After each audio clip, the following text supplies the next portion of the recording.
75-ാം വാർഷികം ആഘോഷിക്കുന്ന വിദ്യാലയത്തിന് പൂർവ്വ വിദ്യാർത്ഥികളുടെ കൈത്താങ്ങ്. പന്നിക്കോട് AUP സ്കൂളിലാണ് 2003 ബാച്ച് വിദ്യാർത്ഥികളുടെ നേതൃത്വത്തിൽ സ്പോർട്സ് ഉപകരണങ്ങളും ധനസഹായവും നൽകിയത്. പരിപാടി school manager C. Keshavan Namboothiri ഉദ്ഘാടനം ചെയ്തു. ഒരു നാടിനാകെ അക്ഷര വെളിച്ചം പകർന്ന് 75 വർഷത്തോളമായി തലയുയർത്തി നിൽക്കുന്ന പൊതുവിദ്യാലയത്തിനാണ് പൂർവ്വ വിദ്യാർത്ഥികൾ സഹായഹസ്തവുമായി എത്തിയത്. 75-ാം വാർഷികത്തിന്റെ ഭാഗമായി 3 മാസക്കാലം വിവിധ പരിപാടികൾ സംഘടിപ്പിക്കുന്ന പന്നിക്കോട് AUP സ്കൂളിലാണ് 2003 ബാച്ച് വിദ്യാർത്ഥികളുടെ നേതൃത്വത്തിൽ സ്പോർട്സ് ഉപകരണങ്ങളും ധനസഹായവും നൽകിയത്.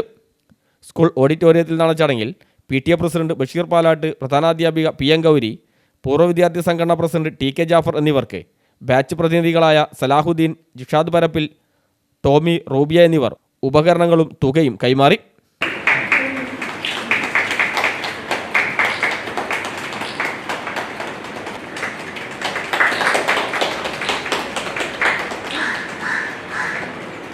പരിപാടി school manager C. Keshavan Namboothiri ഉദ്ഘാടനം ചെയ്തു.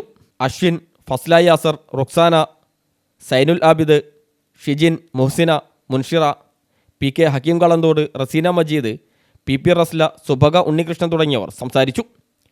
75-ാം വാർഷികത്തിൻ്റെ ഭാഗമായി ജനുവരി 1 വിളംബര ഘോഷയാത്ര, 2 പൂർവ്വ വിദ്യാർത്ഥി അധ്യാപക സംഗമം, 23 മുതൽ 26 വരെ മെഗാ എക്സിബിഷൻ, പാലിയേറ്റീവ് കുടുംബസംഗമം, നാടൻ കലകളെ പരിചയപ്പെടുത്തൽ, പ്രമുഖരുമായി അഭിമുഖങ്ങൾ, വയോജന സംഗമം തുടങ്ങിയ വിവിധ പരിപാടികളാണ് നടക്കുന്നത്. News bureau, Mukkam.